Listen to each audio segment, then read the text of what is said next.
أعوذ بالله من الشيطان الرجيم. بسم الله الرحمن الرحيم.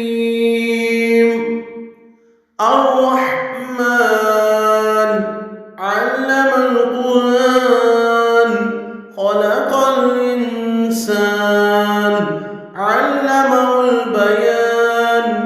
الشمس والقمر بحسبان والنجم والشجر يسجدان والسماء رفعها ووضع الميزان ألا تطغوا في الميزان وأقيموا الوزن بالقسط ولا تخسروا الميزان والأرض وضعها للأنام فيها فاكهة والنخل ذات الأكمام والحب ذو العصف والريحان فبأي آلاء ربكما تكذبان. خلق الإنسان من صلصال كالفخار وخلق الجان من مارج من نار فبأي آلاء ربكما تكذبان. رب المشرقين ورب المغربين فبأي آلاء ربكما تكذبان. مرج البحرين يلتقيان بينهما برزخ لا يبغيان فبأي آلاء ربكما تكذبان. يخرج منهما اللؤلؤ والمرجان فبأي آلاء ربكما تكذبان. وله الجوار المنشآت في البحر كالأعلام فبأي آلاء ربكما تكذبان. كل من عليها فان ويبقى وجه ربك ذو الجلال والإكرام فبأي آلاء ربكما تكذبان. يسأله من في السماوات والأرض كل يوم هو في شأن فبأي آلاء ربكما تكذبان. سنفرغ لكم أيها الثقلان فبأي آلاء ربكما تكذبان.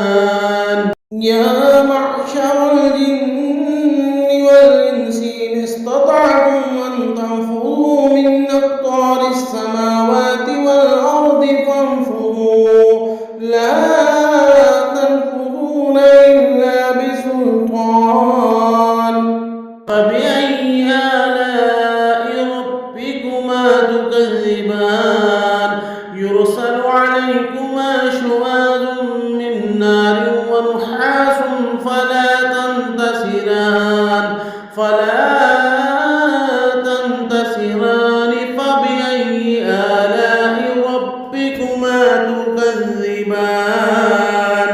فإن شقت السماء فكانت وردة كالدهان فبأي آلاء ربكما تكذبان.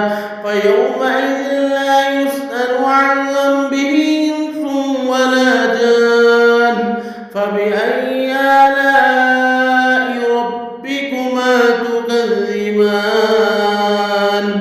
يعرف المجرمون بسيماهم فيؤخذ بالنواصي والأقدام فبأي آلاء ربكما تكذبان. هذه جهنم التي يكذب بها المجرمون يطوفون بينها وبين حميم آن فبأي آلاء ربكما تكذبان. ولمن خاف مقام ربه جنتان فبأي آلاء ربكما تكذبان. ذواتا أفنان فبأي آلاء ربكما تكذبان فيهما عينان تجريان فبأي آلاء ربكما تكذبان فيهما من كل فاكهة زوجان فبأي آلاء ربكما تكذبان متكئين على فرش بطائنها من استبرق وجنى الجنتين دان فبأي آلاء ربكما تكذبان فيهن قاصرات الطرف لم يطمثهن إنس قبلهم ولا جان وبأي آلاء ربكما